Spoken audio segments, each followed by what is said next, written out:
So there's this friend of mine, colleague of mine. Her name is Arzu Newton. We worked together in Tommy, and I met her in Hyderabad. And then she came to Delhi. She was working with Gaurav Gupta, and then she got a job with Hermes, and we started living together. Uh, she's pretty warm, welcoming, sweet girl. I liked her, and she was from Hyderabad, so all the more I felt like Hyderabad girls are really good. So I was very welcoming to her. And then she's this few things that I like about her. She said once she said that Anam, everything travels, and I was like, that moment I used to think it in a different way that yeah, everything travels, like the communication travels. Uh, Someone's words travel to different people differently. I did not realize the uh, thin line of this statement that everything travels, which means that even your actions travel. Like how you behave is also something which people want to claim in today's time. It travels, you know. This is mine. This is traveling from there. Your body language is traveling. If you want to be yourself, that will have an impression of multiple personalities, and those multiple personalities are all a game of travel. That has been traveling and it reached out to you. So in no matter how many Aadhaar cards you make and no matter how many signatures you go for, you cannot come across something which is unique, because that's how humans are. You cannot claim someone's behavior, you cannot claim someone's way of talking, whether they're expressing through hands or eyes. You cannot claim that. I mean, that's so stupid. uh, it is the only common thing which makes human human, which makes people people, leaving aside their facial impressions. Behavior is the only thing which makes it common. How you sit, how you stand, how you talk, uh, how you present yourself. Presentations don't change. How many people have come across a very different personality giving a presentation in the office or wherever? How many? There's something extraordinary that person has done in showcasing a presentation. Or maybe I did it once, when I just mixed a blend of filmy tadka in my saltless corporate presentation. That's what I can say. So I don't know. Everyone has their own uniqueness and they want to present it, and then it's like it's traveling. It's traveling from where? Everything travels, and now I understand the statement. Everything travels.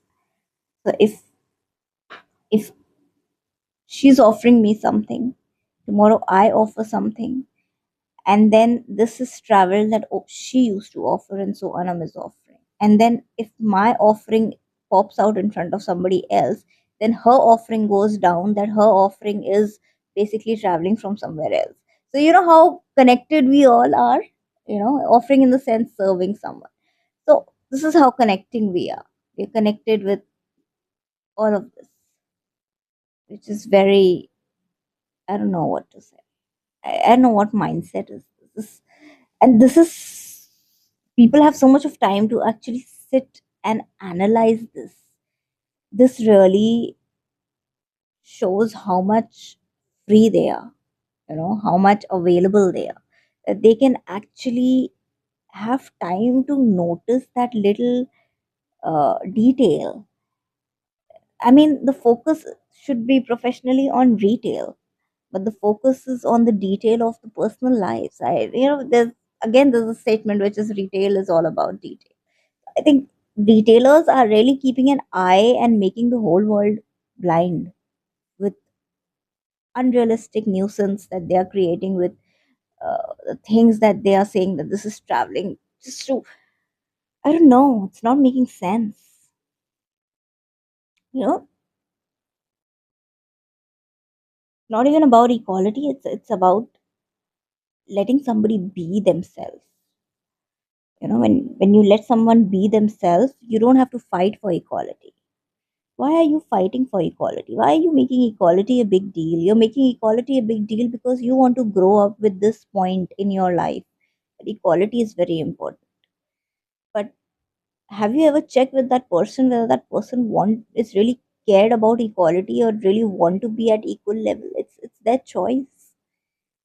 It's their choice. They don't want to empower. Why are you making them empower? They don't want to get into it. No, we want to pick the details in our life which are going to create more confusion, destruction, and uh, possible damage to everybody. These are the things which trigger people more. No one was thinking so far. Everything was going smooth, plain, basic. Suddenly, the word equality has become like a trending word. Everybody is living on it.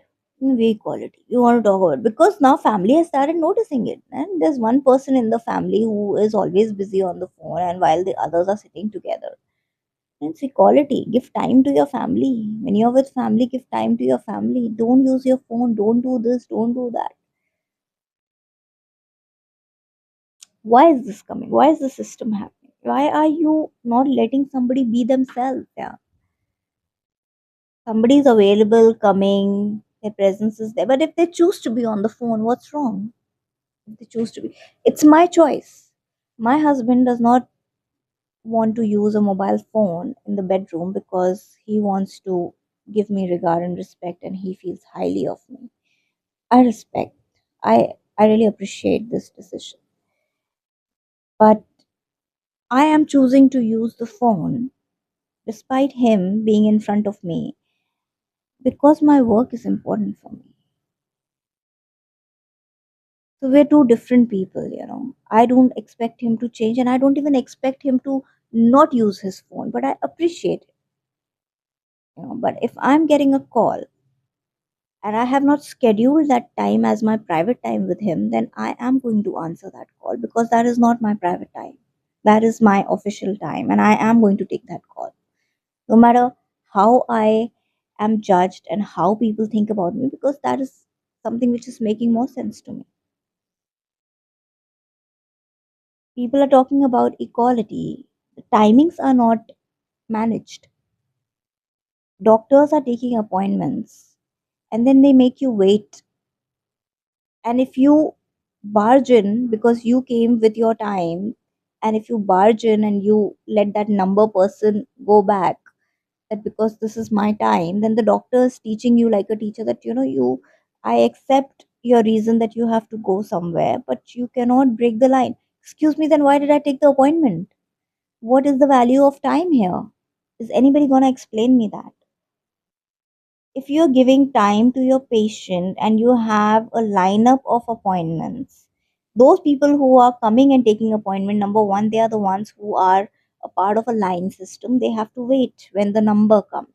Somebody who is taking appointment on the call is someone who deserves to be treated at that particular time because that person is not personally reaching out to the clinic or hospital to wait and take the time and all of that. He's already done. It's like booking your seat in the airline before time, just to not have any confusion later that any seat is assigned to you.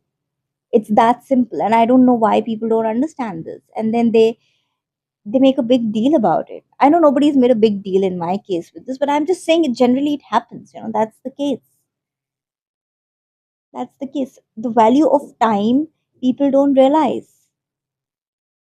A doctor will not give you a lot of information when you go and meet them. They will not counsel you. They will just give you medicines for your treatment because they have a lot of patients to attend. I do my own research. I take my own diary with me. I do my own history check with understanding my own condition. So, as a patient, it is your responsibility to do your homework. The doctor will not do it for you. The doctor will just treat you with everything that you tell him that moment. They are not responsible for your history unless you share the history. Now, if I tell my doctor that I'm facing this problem which is related with ENT, and he is unaware that I also have thyroid, then who's at fault? I'm at fault. I have to tell him that I also have thyroid. This is my history. These are the treatments I am going through, right? You think that you've attended somebody and your history starts from there. No, your history does not start from there. Your history starts from everything that you have been experiencing, and when you share that with your doctor, that is when your history starts. Your history does not start with a file that is created that very moment, that okay, today I have gone for this checkup and my file is generated, this is my history now. No, that is not your history. Every time a new file is created, the new file is not your history. Your history is what you know, and many things are not there. And that's how even the political system is running. The files are created, the documentation is created, but many things are missing because people don't know. People really don't know.